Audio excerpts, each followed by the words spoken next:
সমস্যা কি জানেননি? সমস্যা হইলে এই যে ইসলাম কবুল করলাম, এই ইসলামের তো ইনভেস্ট নাই। বাবা মুসলমান, ছেলেও মুসলমান, দাদা মুসলমান, নাতিও মুসলমান, কি বলেন ঠিক না বেঠি? কিন্তু কষ্ট করিয়া যদি ইসলাম কবুল করতা সোনামণি যুবকেরা, চট্টগ্রাম তো চট্টতলা, এটা তো অলি আল্লাহর দেশ, কি বলেন ঠিক না বেঠি? সুতরাং যুবক সোনামণিরা, আমি তোমাদের জন্য আমার সন্তানের মতো, ছোট ভাইয়ের মতো, বন্ধুর মতো দোয়া করিয়া যাব। সরমনের হুজুর দেশের মাটি ও মানুষের প্রিয় মানুষ, জীবনে নৈরাজ্যকর কোনো কিছু করে নাই উনি।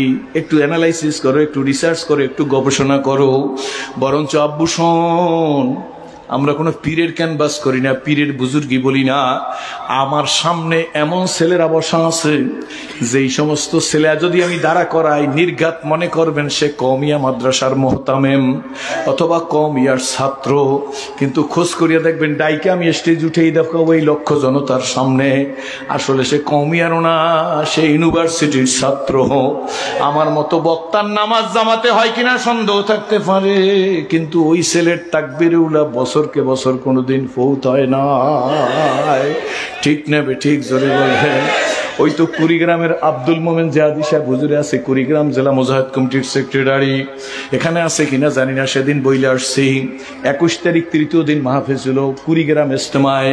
ওই যে বসিরউদ্দিন মুন্সি, ঘুঘু মুন্সির পাশে জামিয়া ইসলামিয়া ফজলুল করিম রহমাতুল্লাহ আলাইহি কমপ্লেক্স। সেদিন বলছিলাম ঘুঘু মুন্সির নিয়ে সবাই ব্যস্ত থাকো। ঘুঘু মুন্সিরে কে ঘুঘু মুন্সি বানাইলো?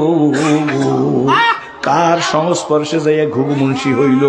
সে তো আল্লামা ফজলুল করিম রহমাতুল্লাহ। ঠিক না বেটি? 21 তারিখও বইলে আসছি। গত বছর কুড়িগ্রামের ইসলামাই গেট থেকে ঢুকতেছি, এ যুবকেরা, এ সোনামণিরা, এ আব্বুরা, এ ছোট ভাইরা, এ পর্দার মা, এ রাজনীতিবিদরা, এ ধনী, এ গরিব, এ কোটিপতি, একটু দিলদার নরম করিয়া বল, মালিক তুমি আমার, আমি তোমার, বইলা দেখছি কি মজার। কত দরবার আছে, গরু জবাই দিয়া বিরিয়ানি রাইন দেওয়া লোক পায় না, কি বলেন ঠিক না বেঠি? আর এই পলো গ্রাউন্ডে হাঁটু পরিমাণ কাদার মধ্যে দাঁড়াইয়া মানুষ ওয়াজ শুনছে 2 বছর আগে, কি বলেন ঠিক বলেন ঠিক? কিসের জন্য বন্ধু? 2 জিনিস গোপন করা যায় না, একটা এসকো আর একটা হইল মেসকো। ঠিক না বেঠিক জোরে বলেন। কুড়িগ্রামে বইলে আসছিলাম গত বছর, গেট থেকে ঢুকি, কুড়িগ্রামের গাড়িতে নাই, গেট থেকে ঢুকতেছি, একটা সুন্দর নতুন চকচকে দাড়ি, মাথায় টুপি, নতুন জামা গায়ে, ছেলেটা দৌড়ে এসে, তখন ইস্তেমা ছিল গরমের সময়, এবার হয়েছে ঠান্ডার সময়। ছেলেটা জড়াই ধরে বলে, হুজুর। আমি জড়াই ধরছেন কেন? আপনার পরিচয় নেই, এইভাবে মানুষকে ধরে নাকি? যুবক আমার দিকে তাকাই বলে, হুজুর এই যে টুপি দেখেন, এইটা আপনার অবদান, এই যে জামা দেখেন, এইটা আপনার অবদান, হুজুর এই যে দাড়ি দেখেন, আপনার অবদান। আমি বলে, এইটা বলা উচিত না, আসলে কি ব্যাপার বলো, এই ভিড়ের মধ্যে তুমি আমাকে ধরলা কেন? হুজুর 1 মিনিটে শেষ করিয়ে দেব। আমি বলে, বলো। হুজুর গত বছর বলতেছে তার আগের বারও ইজতেমায় গেছি। বলে, হুজুর গত বছর ইজতেমার গেট থেকে যখন ঢুকতেছেন, তখন হুজুর আপনি আমাকে চিনেন না, আমি তো টুপিওয়ালার গোষ্ঠীও দেখতে পারি না, কত পীর বুজুর্গ, কত ওয়াইজিন, কত বক্তা, আমি কারোর দিকে মহব্বতের নজরে তাকাই না, আমি কোনো হুজুরের সাথে মুসাফা করতে রাজি না, হুজুর হইলে আমার কাছে ঘৃণার পাত্র। তবে আমার সাথে সম্পর্ক গাজার সাথে, আমি গাজার সম্রাট। আমি বল, তাড়াতাড়ি বলো। কয়, ওই যে হুজুর ঝুপড়িটা দেখেন, ওই ঝুপড়ির কিনারে বসে আমি, আপনি যখন গেট থেকে ঢোকেন তার 3 মিনিট আগে আচ্ছা মতো গাজা খাইয়া আসছি। আল্লাহু আকবার। বলে, হুজুর গাজা খাইয়া এখান থেকে বেরিয়ে যাইতেছি, আপনার মতো সিরাজিকে আমার কোনো প্রয়োজন নাই, কিন্তু ইউটিউবে আপনাকে দেখছি, এখান থেকে ভিড়ের মধ্য দিয়ে যাইতেছি, হঠাৎ করে কে জানো আমারে বলতেছে, আমি জানি না, মনে হাতটা আপনার দিকে ঢুকাই দিছি, মনে যেন কেউ হাত ধাক্কাই আপনার হাতের মধ্যে ঢুকাই দিছে। হুজুর আপনিও আমার হাতটা ধরছেন। ভাইজান, ইসলাম কবুল করার পরে আমি ঘৃণা কি জিনিস বুঝি না। গাজার খোরের মুখেও সুমা দিতে রাজি আছি, গাজা খোরের পাও ধরতে রাজি আছি, ডিউ টু ইসলাম। ইসলামের খাতিরে, কি বলেন ঠিক নেবে ঠিক? আমার রাহবারে কামেল মুর্শিদ মোকাম্মেল আমিরুল মুজাহিদিন মুজাদ্দিদে জামান শাইখুল মাশায়েখ কুতুবুল আলম আল্লামা ফজলুল করিম রহমাতুল্লাহ বলতো, বাবা রে যদি 100 বার বলো তোর পাও ধরলে গুনার কাছ থেকে ফিরবি, আমি তোর 100 বার পাও ধরতে রাজি আছি, তবু গুনার থেকে ফের আমি আমার মাওলারে রাজি করিয়া কবরে যাইও। হে চট্টগ্রামের সোনামণিরা,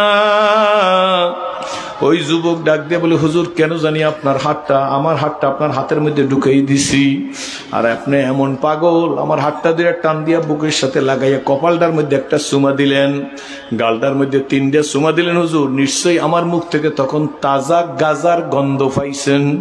আমি এমন কোনো খেয়াল নাই, তোমারে চুমা দিছি তাও আমার খেয়াল নাই। হুজুর আপনি যখন চুমা দিয়ে সারিয়ার সামনের দিকে যাইতেছেন, তখন আমি কানাই একবার শুধু আপনার দিকে তাকাইছি, আর আমার কান্না শুরু হয়ে গেছে। আমি বলে, কেন কাঁদো? কয় হুজুর আপনি চুমা দেওয়ার কারণে কাঁদি। আমি বলে, কেন? কয় তখন হুজুর আমার সেন্সেশন ফিরে আসছে, মনে হয় যেন কেউ আমার মাথার ভিতরে হামার দিয়া হাতুর দিয়া বাড়ি দিয়েছে, আর আমার শিক্ষা দিতেছে, অমুসলিমের ছেলে ইসলাম কবুল করিয়ে কুড়িগ্রামে তোদের এই কলেমার দাওয়াত দিতে আসছে, আর তোর গালে চুমা দিছে, এরপর গালে বেলেট লাগাবি, তোর কপালে চুমা দিছে, এই মুখ দিয়া তুই গাঁজা খাবি। হুজুর আপনি তো চলে গেছেন, আমাকে রাস্তাটা দেখাই বলে এই রাস্তার ওই ঢালা নিচু জায়গায় যাই হুজুর আমি বসে পড়ছি, আমার ডান পায়ের স্যান্ডেলটা খুইলেন নিজের গালের মধ্যে নিজে কয়েকটা ফিটান দিছি। ওই ছেলে নিজে বলতেছে, হুজুর টাস টাস করিয়া গালের মধ্যে কয়েকটা ফিটান দিছি, ডান গালে বাম গালে। এরপর উঠে স্যান্ডেল পাই দিয়ে বাজারে গেছি, কয়েকটা টাকা, একটা নতুন লুঙ্গি, একটা নতুন সাবান কিনছি, নতুন লুঙ্গি নতুন সাবান কিনে বাড়িতে গেছি। সন্ধ্যা হয়ে গেছে, গোসল করতে গেছি, মা জানলা দিয়ে আমার দিকে তাকাইয়া আছে। মা তো কোনো কথা বলতেই সাহস পায় না, কারণ আমি ওই ছেলে। হুজুর জানেন না কত বড় পিশাচ, কত বড় অসভ্য, কত বড় চোখ, কত বড় জাহান্নামী। আমি মায়ের বুকের উপর পাড়া দিয়া মায়ের গলায় দাও ধরছি, গাজার টাকা দিবি না তো জবাই দিয়া দেব। মা টাকা দিতে পারে না, মায়ের গলার সনের সেন্ট টাস করিয়া ছুটাই নিয়া তা বিক্রি করিয়া গাঁজা খাওয়া ছেলে আমি। মা আমার সাথে কথা বলতে সাহস পায় না, কিন্তু বা জানলা দিয়া তাকাই আছে, দেখে আমি কি করি, গোসল করি কেন, কারোর সাথে কথা বলি না, গোসল করি আসছি। নতুন লুঙ্গিটা ট্রুফিটা পড়ছি, নতুন একটা পাঞ্জাবি শার্ট ছিল গায়ে দিছি, জায়নামাজ বিছাই হুজুর দাঁড়াই গেছি। আমি বলে, কে তোমারে দাঁড়াইতে বলো? একটু আগে বললা তুমি পীর বুজুর্গ দেখতে পারো না। হুজুর কে বলছে? পরে বলি যখন নামাজে দাঁড়াই গেছি, হুজুর আমার মা ঘরের ফ্লোরে একটা চিৎকার দিয়া ঘর শুরু করিয়া দিছে, গড়াগড়ি যায়। মা গড়াগড়ি যায়, কয় আমার বাবারে কে পাগল বানাইয়া দিল? আমার বাবা তো নামাজ জগতের লোক না, আমার বাবারে কে পাগল বানাই দিছে? বলে হুজুর মায়ের কান্না শুনি, তবু 2 রাকাত নামাজ পড়ছি মাত্র। কিসের নামাজ পড়লি জিজ্ঞাসা করলাম। কয় হুজুর আপনার মুখে শুনছি তওবার 2 রাকাত নামাজ পড়ে মায়ের কাছে আইসা মায়ের পা 2টা জড়াই ধরছি। হুজুর মায়ের পা জড়াই ধরার সঙ্গে সঙ্গে মা একটা চিৎকার দিছে, বাবা তোর কি হইছে? হুজুর মায়ের পায়ে ধরে বলছি, মা জাহান্নামী ছেলেটারে মাফ করিয়া দাও, আমার পায়ে তো প্যারালাইসিস হবে কোনো সন্দেহ নাই, এই পাও দিয়া মায়ের বুকের দুধ খাইছি, সেই মায়ের বুকের উপরে পাড়া দিয়া দাও ধরিয়া গাজার টাকা পাই নাই, গলার চেন খুইলা নিয়া গাজা খাইছি। নেশা করে রাখ, একটু চিন্তা করিয়া দেখ, তুই জিনিসের মধ্যে খুঁজছ শান্তি, আল্লাহর কসম পাবি না। ইঞ্জেকশন নিয়ে ঘুমাও, শান্তি পাবি না। ইঞ্জেকশন নিয়ে ঘুমেরে ঘুম বলে না, অচেতন বলে, কি বলেন ঠিক নেবে ঠিক? শান্তি যদি পাইতে চাও, আল্লাহর কসম, আল্লাহর কসম, আল্লাহর কসম, আমি সেরাজি কোরআন শরীফ হাতে নিয়ে বলতে পারি, যেদিন ইসলাম কবুল করি আমার মালিকের একটা সেজদা দিছি, একটা সেজদার মধ্যে আমার মালিক আমার আল্লাহ আমার মতো সেরাজিরে যে শান্তি দান করছে। আব্বু এই বাংলার প্রেসিডেন্ট বানাইলো, সেই শান্তি পাওয়া কোনদিন সম্ভব না বাবারে।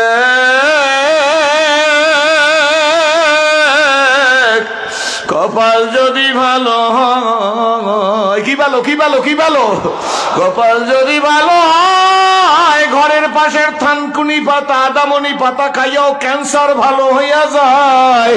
আর কপাল খারাপ হইলে ভেলোর, মাদ্রাজ, সিঙ্গাপুর নিয়ে গেল, অ্যাম্বুলেন্সে বাসি দিতে দিতে লাশ হইয়া বাড়ি আসা লাগে। ঠিক না বেঠিক যে বলেন? যুবক বলে হুজুর মায়ের পা ধরিয়ে, মনে আছে তো? যুবক বলে হুজুর মায়ের পা ধরে কাঁদতেছি, মা তুমি আমারে মাফ করে দাও, আমি তো জাহান্নামে চইলে গেছি। হুজুর মা আমারে বুকে নিয়ে সুমায়ার কয় না তোর সব মাপ, কিন্তু তোরে কে পাগল বানাইলো বল? হুজুর তখন মারে আমি মোবাইলে টিপ দিয়ে আমার এই সেটের মধ্যে টিপ দিয়ে আপনার ছবি দেখাইছি, আর বলছি মা গো কেউ আমারে পাগল বানায় নাই, দেখা রাখো হুজুরের কথা আমি পরে তোমারে শোনাবো, এ তো ইসলাম কবুল করছে আমাদের দেখা। আর আমার গালে চুমা দিছে আমি গাঁজাখোর, আমার মুখে চুমা দিছে আমি গাঁজাখোর, আমার কপালে চুমা দিছে, এরপর আমি গালে আর বেলেট লাগাবো না। যে অপরাধ করছি অপরাধের জন্য স্যান্ডেল দিয়া গার মধ্যে দিছি, গালের মধ্যে বাড়ি দিছি। মা আমার গালের অবস্থা দেখো। হুজুর মা গালের মধ্যে হাত দিয়ে দেখে গাল ফুলে গেছে। কই কি করছো? মা স্যান্ডেল দিয়ে ফিটান দিছি।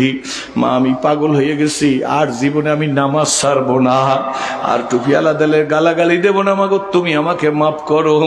ছেলে কাঁদে আর আমাকে জড়াই ধরে, হুজুর আমার জন্য দোয়া করেন, আমাকে কি আল্লাহ মাফ করবেনি?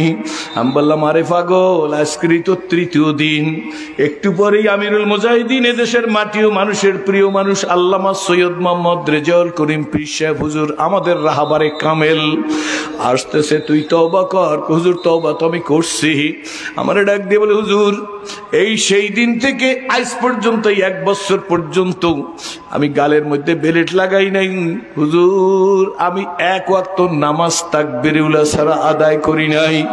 ছেলেটাকে সারিয়া দিয়ে আমি বলছি তুমি জামিয়া ইসলামিয়ার 3 তলায় আইসো, আমি ওখানে আসছি, আমার সাথে চা খাইয়ে যাই। ওই ছেলেকে বিদায় দিয়ে দিছি। পলগ্রাউন্ডের বাইরে শোন যুবকেরাম, ছেলেটাকে বিদায় দিয়ে আমি নিজের চোখ নিজে সাইফে ধরে রাস্তায় নিচের দিকে হাঁটতেছি, আর আমার গাল বেয়ে বেয়ে পানি পড়ে, আর আমি চিন্তা করি মাবুদ গো আমার তো কোনো আমল নাই, আমি যদি তোমার মহব্বতের কারণে তোমার দিকে ডাকার কারণে যদি আমি তার গালে চুমা দিয়া থাকি মালিক, এইটারে ওসিলা বানাইয়া তুমি আমার জন্য জাহান্নামের আগুন হারাম করে দিও। আল্লাহর পাগলের অধিকাংশ যুবক সোনামণির কুকুরে মালিক সেনে, গরুতে মালিক সেনে, হাতিতে মালিক সেনে, বনের খাসার টিয়া ময়নায় মালিক সেনে কি সেনে না? জোরে বলো। যুবক শোন, স্কুল কলেজ ইউনিভার্সিটির আব্বুরা, আমি ছিলাম জাহান্নামের আসামি। আমার মতো মানুষ যদি ইসলাম কবুল না করিয়া মারা যাইতো, দুনিয়ায় দাউ দাউ করিয়া আগুন জ্বলতো, তার মধ্যে আবার জ্বলাই দিত, কিন্তু আমার মালিক আমার গলায় কোরআনের রশি লাগাইয়া আজকের পীর সাহেব চরমনের কাছে আইনা দেশে পলাগুড়ান্টের মাঠে বুড়ারা বৈশা থাকো, কোন কোন জোয়ান বলতে পারো সে রাজি, গুজারতে জামানা ফের আতা নেই, যেই দিন চলে গেছে আর ফিরে আসবে না। আল্লাহরে হাজার নাজের জন্য বলি এই জীবনটারে আজকেরই তওবা করিয়া ইসলামের সাথে গর্ব এমন যুবক কারা দাঁড়াইয়া দেখাও, এমন যুবক কারা মাঠে দাঁড়াইয়া দেখাও, মঞ্চেও যুবক থাকলে দাঁড়াইয়া দেখাও, হাত জাগাও। ইয়া আল্লাহ ডাক দাও, ইয়া আল্লাহ। এ বেকার, এ বেকার, এ জুলুম, এ নির্যাতনের শিকার যুবকেরা, মিথ্যা মামলার আসামি, কত নেতা কত নেত্রীর পিছনে দৌড়ে জীবনটাকে বরবাদ করে দিছো, মিথ্যা মামলায় জর্জরিত হইছো, 16 বছর বাড়ি ঘুমাইতে পারো না, আব্বু তোর পাও ধরিয়া সেরাজি বইলা গেল, দৌড়ে আয় সামনের দিকে, চরমনার হুজুরের কাছে আজকের তওবা করিয়া বল এমন জীবন আমি করিব গঠন, মরিলে হাসিব আমি, কাঁদিবে ভুবন। রাজি? হাত জায়গায় বলে রাজি, জোরে বলেন আল্লাহুম্মা আমিন। আলহামদুলিল্লাহ বইলে বসে পড়েন। আমার মন বলতেছে মাঠটা এখন আল্লাহর কুদরতি হাতের মধ্যে চলিয়া গেছে। মনে হয় যেন মাঠটার উপরে এখন আপনাদের প্রত্যেক যুবকের উপরে আল্লাহর রহমতের বৃষ্টি বর্ষণ করতেছে। কি বলেন, ঠিক না ঠিক? আল্লাহর পাগলেরা, ধনীরা, গরিবেরা, যুবকদের আর একটা কথা বইলে আমি হয়তো সামনের দিকে অল্প কিছু কথা বলে শেষ করিয়ে দিব। তোমরা আমার দিকে তাকাই থাকো সোনামণি, ওই রকম যুবক হও। কোন রকম? ওই যে মক্কার এক যুবক চাচাকে ডাক দিয়া বলে, চাচা আমার এই দোকানের সামনে দিয়ে একটা লোক যায়, মক্কার লোকেরা তারে আলামিন বলেন, চাচা তুমি তারে ভালো জানো না, আমিও তো ভালো জানি না, তুমি তার কাছে যাও না গো, আমিও তার কাছে যাই না। চাচা ডাক দিয়ে বলে, কোন কার কথা বলো? কয় চাচা লোকেরা যারে আলামিন বলে। কি বলেন ঠিক না ঠিক? চাচা ডাক দিয়ে বলে, চাচা কি জানতে চাও? কয় চাচা জানতে চাই আসলেই সে সত্যবাদী না মিথ্যাবাদী। তখন চাচা ডানে বামে তাকাই বলে, ভাতিজা শোন, আসমানের নিচে জমিনের উপরে ওনার চাইতে সত্যবাদী আর কেউ নাই। অনেক সংক্ষেপ করে বলতেছি। কিছুদিন পর চাচাকে আবার ভাতিজা ডাক দেয়া বলে, চাচু সেদিনকার যারে সত্যবাদী বলছো, সেদিনকার যারে সত্যবাদী বলছো, আজকে তার ব্যাপারে জিজ্ঞেস করি, লোকেরা তারে নবী বলে, তিনি কি সত্যই নবী কিনা? সত্য নবী না মিথ্যা নবী? ডাক দিয়া বলে, সে যে সত্য নবী লা শাক্কা ফি, এর মধ্যে কোনো সন্দেহ নাই। তখন ভাতিজা চাচার হাত ধরিয়া বলে, চাচা তোমায় আমার দিকে তাকান। চাচার হাত ধরিয়া ডাক দিয়া বলে, চাচা সেদিনকার তুমি বলছিল সত্যবাদী, আজকের তুমি বলছো সত্য নবী। এই আপনাদের কাছে জিজ্ঞেস করি, আল্লাহর কসম, কোনো পাবলিসিটি করার জন্য না, সরমনায়ের হুজুরের প্রশংসা করার জন্য না, ডানে বামে সামনে পিছে যারা আছেন, যাদের দুইটা হাত আছে, বলেন এদেশের শান্তিপ্রিয় মানুষের মধ্যে সরমনায়ের পীর সাহেব হুজুর অন্যতম কিনা? একটু হাত জায়গায় দেখান, হাত জায়গায় দেখতেছেন সেদি মন্ডলী, একটু হাত জায়গায় দেখান, হাত সোজা করে দেখো। বাস করি না, আমার কবরে আমি যাব, আপনাদের কবরে আপনারা যাবেন, এখনো সময় আছে। যুবক ডাক দিয়ে বলতেছে, ওই যে যুবকের কথা বলতেছি মনে আসেনি? যুবক চাচার হাত ধরিয়ে বলে, চাচু হাত ধরিয়ে বলে, চাচা তুমি সেদিন সত্যবাদী বলছো আর আজকের সত্য নবী বলছো, বলো গো চাচাজি, বলো না বলো, এই সত্যবাদী সত্য নবীর কাছে তুমি কলেমা পড়বানি? চাচা ডাক দিয়ে বলে, বাতিজা বুঝবি না, বয়স হয় নাই। কি বুঝবো না? কয় বাতিজা শোন গো, সত্যবাদী বটে, সত্য নবী বটে, কিন্তু শোন, আমি যদি কলেমা পড়ি আমার নেতৃত্ব থাকবে না। কি থাকবে না জোরে বলেন? কি থাকবে না জোরে কোন? নেতৃত্বর কারণেই তো মৌলবীর গোষ্ঠীরে গালি দিছো। কি বলেন ঠিক না ঠিক? নেতৃত্ব টিকায় রাখার জন্য তো তোমরা আলেম ওলামার পিছনে লাগছো। বাংলাদেশের নিয়ম, গরু চোরের ফাঁসি দিছো, মার্ডার কেসের আসামি রাস্তায় ঘুরে বেড়াইছো। কথা কি বুঝাইতে পারছি আমি? বাংলাদেশে গরু চোরের ফাঁসি দিয়ে দিছো, নির্যাতিত নিপীড়িত করছো, কিন্তু ভাইজান ইশারায় বইলা গেলাম মার্ডার কেসের আসামি রাস্তায় ঘুরিয়ে বেড়াইছেন। ঠিক না বেঠিক জোরে কোন? তা পর কোরআন পর পর আমার লেখা, দুই নয়নে যায় না দেখা, এই কপালের লেখা। কি বলেন ঠিক না বেঠিক? কপালের লেখা কিন্তু দেখা যায় না। যুবক ডাক দিয়ে বলে, চাচু নেতৃত্বের জন্যই কি তুমি কলেমা পড়বা না? কয় জি। ডাক দিয়ে বলে, চাচা আমার মনে আশা ছিল তুমি হাতটা আগে দিবে ওই সত্য নবীর কাছে যারে তুমি সত্য নবী বলছো। আল্লাহু আকবার। এরপরে রাতটা আমি দিব গো। চাচা ডাক দিয়ে বলে, ভাতিজা এটা আমার দ্বারা সম্ভব না।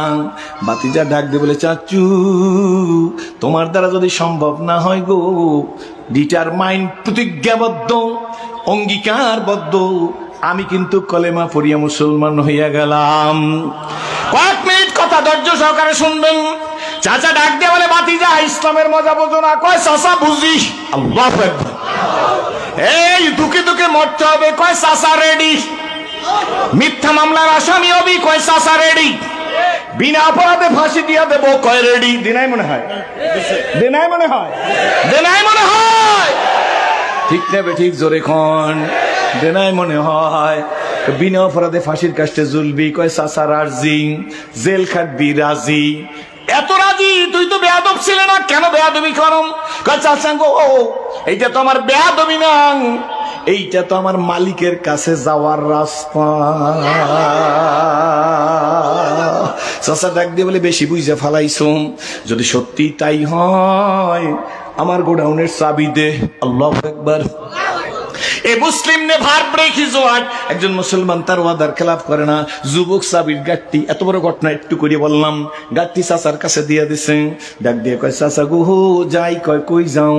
কয় চাচা গো যারে ভালোবাসি তার কাছে যাই। ও নবীর আশিকেরা দিশে হারা বলো। ও নবীর আশিকেরা দিশেহারা মরণের ভয় করে না, প্রেম তো মরে না। প্রেম করেছেন মুসা নবী গো, তুর পাহাড়ে গেছেন চলিও, খোদা নূরে পাহাড় জ্বলে, খোদা নূরে পাহাড় জ্বলে, খোদা নূরে পাহাড় জ্বলে, মুসা কিন্তু জ্বলে না। বলো খোদা নূরে।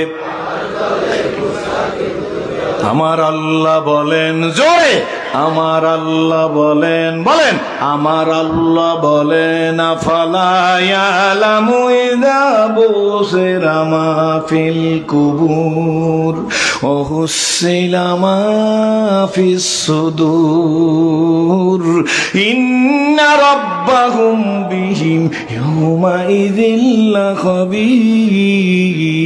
কার কথা জোরে বলেন, কার কথা? এ ভাতিজা কই যাও গো? চাচা যার ভালোবাসি তার কাছে যাই। কয়েক মিনিট ভাতিজা দাঁড়া। রেডি আছেন তো যুবকরা? স্কুল কলেজের ভাইরা রেডি আছেন তো? যদি ইসলামের কথা বলতে গিয়া, নবীর বিরুদ্ধে যারা কথা বলে তাদেরকে প্রতিহত করতে গিয়া, কোরআনের বিরুদ্ধে যারা কথা বলবে তাদেরকে প্রতিহত করতে দিয়া জীবন দিতে হয় কারা রাজি? জীবন দিতে হয় কারা রাজি? জীবন দিতে হয় কারা রাজি? জীবন দিতে হয় কারা রাজি? দাঁড়াইয়ে দেখো, দাঁড়াইয়ে দেখো এই বাংলার জমিনে নবী বিরোধী, কোরআন বিরোধী, ইসলাম বিরোধী, পীর বিরোধী, ইসলামী আন্দোলন বিরোধী, একামতের দিন বিরোধী কোন কথা বাংলার মানুষ আর সইবে না, সইতে দেওয়া হবে না, হবে না, হবে না।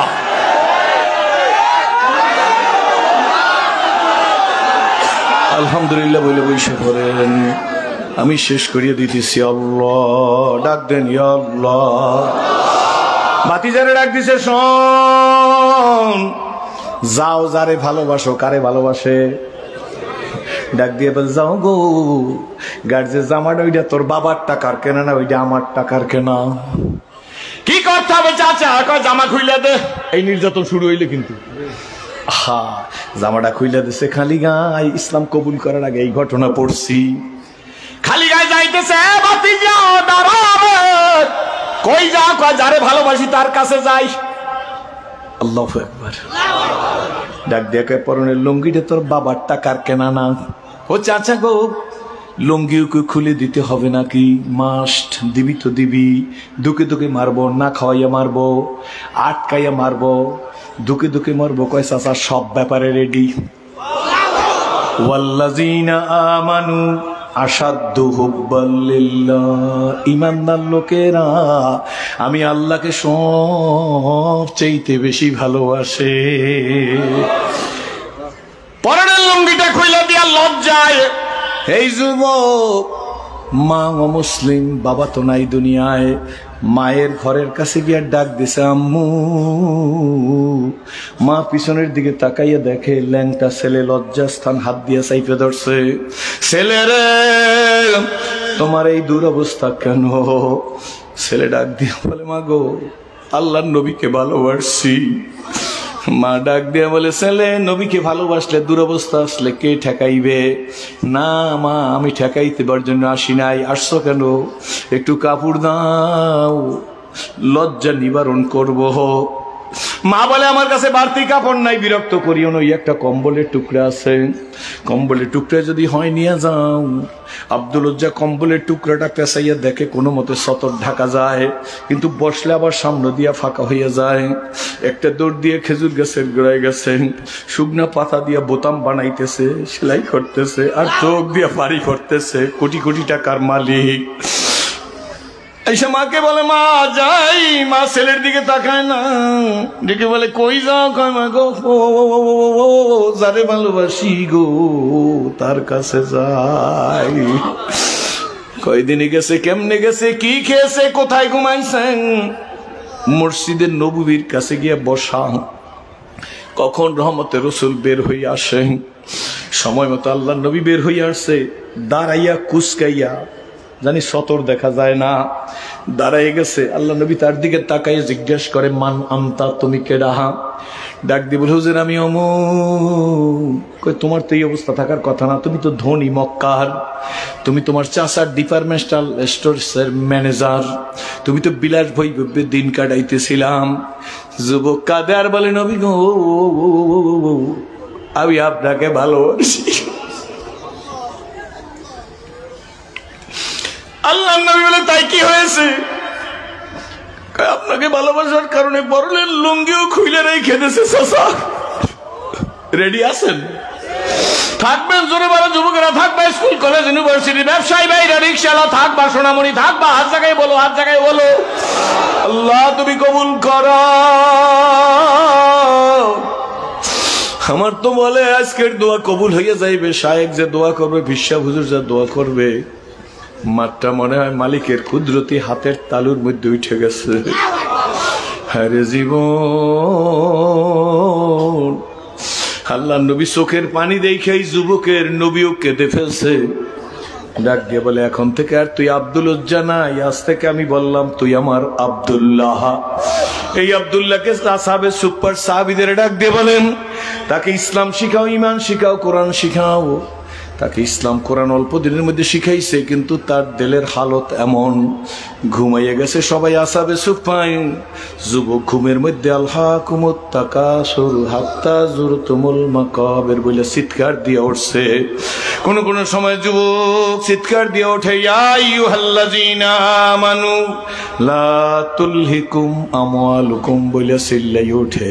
সাহাবীরা যায় নবীজির কাছে বলে নবী গো তার কারণে আমাদের ঘুম আর নষ্ট হয়। আল্লাহ নবী বলে সে কি করে? কয় ঘুমের মধ্যে কোরআনের আয়াত পড়ে আর চিল্লাই ওঠে। আল্লাহ নবী ডাক দিয়ে বলে তোমরা কি তার হালত জানো? সে তো ইসলামের জন্য পরনের লুঙ্গিটা খুলে দিয়ে আসছে। আল্লাহ নবী কথা বলতে বলতে মদিনার মসজিদের সামনে দিয়ে জিহাদে যাইতেছে। আব্দুল্লাহ ঘুরে আইসা নবীজির সামনে আইসা বলে নবী গো আমিও জিহাদে যাব। আল্লাহ নবী বলে কেন? কয় নবী গো আমার শহীদ হইতে মন চায়। বলো গ্রান্ডের মানুষ, আমার হৃদয়ের মধ্যে এখন অহেদানিয়াতের তুফান এসে গেছে। আল্লাহু আকবার। খোদার কসম শিরক মুক্ত জিন্দেগি যাপন করবা, ব্যক্তিমুখী না আল্লাহমুখী হব। কি বলেন ঠিক না বেঠি? কোন ব্যক্তিমুখী না, কোন নেতামুখী না, কি মুখী? কি মুখী? কি মুখী? আল্লাহ নবী ডাক দেয়া বলে আব্দুল্লাহ জিহাদে যাইতে হবে না, তোর জন্য তো আমি দোয়া করছি। তোকে কোনো কাফের মুশরিক তরবারির আঘাত দিতে পারবে না। আব্দুল্লাহ ডাক দিয়ে বলে তাইলে কি আমি শহীদ হইতে পারবো না? আল্লাহ নবী কেমন নবী? আল্লাহু আকবার। ইন্নাকা লাআলা খুলুকিন নাযিম। আল্লাহ নবী বলে আব্দুল্লাহ ঘরে মরলেও শহীদ, জ্বরে মরলেও তুই শহীদ হবি। জোরে বলেন সুবহানাল্লাহ। বন্ধুরা আমার কথা শেষ প্রায়। আজ থেকে দীপ্ত শপথ গ্রহণ করব, যেদিন চলে গেছে আর এদিন আসবে না। আজ রাতটা আমার জীবনের শেষ রাত হইয়া যাইতে পারে। কি বলেন ঠিক না বেঠি? বাড়ি আলা নাই রে বাড়ি নাই রে দুনিয়াতে, হবে এলান আমারই নাম মসজিদের মাইকেতে। কি বলেন ঠিক না বেঠি? ওই ঘন্টায় বাড়ি পড়ার আগে ঘন্টার লক্ষ জনতার স্রোত, ওই ঘন্টাটায় বাড়ি ভরার আগে এমন জীবন আমি করিব গঠন, মরিলে হাসিব আমি কাঁদিবে ভুবন। এ যুবকরা, স্কুল কলেজ ইউনিভার্সিটির ছেলেরা, হযরত ওমর তো আরবের দস্যু বরাবর ছিল, কিন্তু নবীজির কাছে এসে চেঞ্জ নিজের জীবন কেমন পরিবর্তন করিয়ে দিয়েছে। আল্লাহ নবী ডাক দেয় ওমর গো তুমি যেই রাস্তায় যাও গো ওই রাস্তায় শয়তান যায় না। ওমর আমার পরে আর কেউ নবী হবে না। যদি আমি আমার নামী নবীর পরে আল্লাহ কাউকে নবী বানাই তো লাকানা ওমর, ওমর তোমারে নবী বানাইতো। জোরে কোন সুবহানাল্লাহ। ভাইজান সেই সুযোগ কিন্তু আইসা গেছে। আগামী দিন বাঁচবো এমন কোন নিশ্চয়তা নাই। এই রাত বক্তার জন্য শেষ হইতে পারে, আপনার জন্য শেষ রাত হয়ে যাইতে পারে। কি বলেন ঠিক না বেঠিক? আগামীকাল এমন সময় কারো কবরের বয়স 10 ঘন্টা 12 ঘন্টা হয়ে যাইতে পারে। আজকের দুনিয়ার দিকে বাবা বিভিন্ন দিকে তাকাইলে নিজে সঠিক পথ বাবা সম্ভব না। এখন তো আমাদের নিজেদের মধ্যেও দ্বন্দ্ব বিদ্বন্দ্ব কত দেখা যায়, মারামারি, কি বলেন ঠিক নেবে ঠিক? একই মুসলমান মারামারি করে, এটা কিন্তু অশুভ সংকেত, কি বলেন? এই মুহূর্তে আল্লাহর ফজল কর্মের বিচার বিবেচনা অ্যানালাইসিস করিয়াম যার ব্যক্তিগত জীবনে, যার পারিবারিক জীবনে, যার সামাজিক জীবনে, যার রাজনৈতিক জীবনে, যার অর্থনৈতিক জীবনে, যার সিরাতে, যার সুরাতে বর্তমানে মানুষের তো বাদ বিচার নাই। দাখিল পাশ পীরের কাছে যাইয়া মুরিদ হয়, কি বলেন ঠিক নেবে ঠিক? দাখিল পাশ পীরে কি বুখারী শরীফ পড়তে পারে? তাফসীরে জালালাইনের ইবারত পড়তে পারেনি? জোরে বলেন। কি হইল জাতির? কিন্তু মানুষ তো মানুষের মতো হইতে হইবে, কি বলেন ঠিক নেবে ঠিক? তুমি তো বাজারে বেগুন কিনতে যাইয়ে ঠগনায়, তুমি তো টমেটো কিনতে যাইয়ে ঠগনায়, তুমি তো কাপড় কিনতে যাইয়ে দেখছো এটা জাপানি কাপড় কিনা, তুমি তো শালটা কিনতে যাইয়ে দেখছো এটা কাশ্মীরি শাল কিনা, কি বলেন ঠিক নেবে ঠিক? তুমি কি দেখছো তোমার পীর তার পূর্ণাঙ্গ ইসলাম মানে কিনা? জোরে বলেন ঠিক নেবে ঠিক? তোমার পীর খালি ফু দে না, তোমার পীর একামতে দিনের কথাও বলেন? আমরা তো 2 ঘন্টা, কত পীর 2 ঘন্টা ওয়াজ করিয়া যায়, একটা কথা একামতে দিনের বলে না। কিন্তু জিজ্ঞেস করি চরমনার পীর সাহেবের জীবনটাই তো একামতে দিনের জন্য বিলাই দিল, কি বলেন ঠিক নেবে ঠিক? কে মুরিদ রইল কে না রইল তাতে আমার কিছু আসে আর যায় না। এই 5 তারিখে বৈষম্য বিরোধী আন্দোলনে শাইখে চরমনায় তার ছিঁড়ে বলছে মারিয়া, বলছে কি বলে না? জোরে বলেন। ভালো কাজ না খারাপ কাজ? তাতে কি পীরগিরিতে ধস পড়ছে নাকি? জোরে বলেন। ইসলাম complete code of life, Mukammel নিজামে হায়াত, পরিপূর্ণ জীবন ব্যবস্থার নাম, কি বলেন ঠিক নেবে ঠিক? সুতরাং আসুন ইসলামকে জমিনের মধ্যে প্রতিষ্ঠিত করার জন্য, আমার মনে আছে 2001-এ কাবার সামনে দাঁড়াইয়া এহরামের কাপড়টা ফাঁকা করিয়া সিনাটা কাবায় লাগাই একটা চিৎকার দিছি, রব্বি কাবা, এই তোমার ঘর, ফিরে আয়, এ পথারা ফিরে আয়, এ মাথারা ফিরে আয়, এ সংবিধানেরা ফিরে আয়, এ বেদায়তি বেশরিয়তি ফিরে আয়, যারা ইসলামের ঘরে আগুন দিছো ফিরে আয়। তওবার দরজা এখনো খোলা আছে, কি বলেন ঠিক নেবে ঠিক? তোদের কি লজ্জা লাগে না আব্বু? অমুসলিমের ছেলে ওইটা তোদের পায়ে ধরে, তোদের কি সিরাজির জন্য মায়া লাগে না? আমি তো টাকা চাওয়ার জন্য ফলোগ্রান্টে আসি নাই। কিছু আগে ইকবাল ভাইকে বলছি আপনাদের মহব্বতের কারণে আসি। ওয়াজ মাহফিলে আপনারা যে টাকা পয়সা দেবেন তার সাথে বেশি টাকা পয়সা পাওয়ার জায়গা আমার আছে। সম্মানের কোনো কমতি নাই, কোনো গরিবের ঘরে জন্মগ্রহণ করি নাই, কোনো অসম্মানী ব্যক্তির ঘরে জন্মগ্রহণ করি নাই। সব ছিল, একটা জিনিস ছিল না, আমি আমার মালিককে চিনতাম না। আজকের যখন অজু করিও মালিকের দরবারে দাঁড়াইয়া যাই, মনে হয় যেন আল্লাহ গোটা দুনিয়ার রাজত্বটা আমাকে ভিক্ষা দিয়া দিছে। মনে হয় যেন গোটা দুনিয়ার রাজত্বটা আমাকে ভিক্ষা দিয়া দিছে। এখন যখন অজু করিয়া দাঁড়াই, কাবা ঘরের সামনে যাইয়া কি সিনাটা কাবায় লাগাইয়া বলছি, রব্বি কাবা, এই তোমার ঘর, এই আমার সিনা গো, তোমার ঘরের সম্মানে আমার জন্য জাহান্নামের আগুন হারাম করে দাও। বিদায় বেলা বাবা, প্রতি বছর এইরকম মাহফিল হোক, পলগ্রান্ডের চাইতে আরো বেশি হোক। সাইন কারা হাত জাগাইয়া দেখান, হাত 2 হাত জাগাইয়া দেখান যদি সত্যি চান। এটাকে টিকাইয়ে রাখতে হবে কি হবে না? জোরে বলেন। 50 লক্ষ টাকার উপরে খরচ। আমি সেরাজি যদি এই মাঠে এখন বলতাম ন মুসলিমকে সাহায্য করেন, আমার ডানে বামে কোটিপতিরা বসা আছে, চট্টগ্রামে বাড়ি করিয়া দেওয়ার মতো লোক আছে। ব্রিজপুরের কৃতি সন্তান আপনারা চিনেন, আমার ভাই এখন বলতো যে আমার বাড়ির অর্ধেক তোমাকে দিয়ে দেবো, তবু তুমি কাঁদবা না, কি বলেন ঠিক নেবে ঠিক? আমার রক্তের মানুষ মনে হয় যেন আপনারা সব। আল্লাহ তুমি আমাদের একসাথে মুড়ির মার মতো মেলার তৌফিক দান করো। এই পলোগ্রাউন্ডের ঐতিহাসিক মাহফিল সব গাজারিয়ার কাজ টিকায় রাখার জন্য একটা সিংহপুরুষ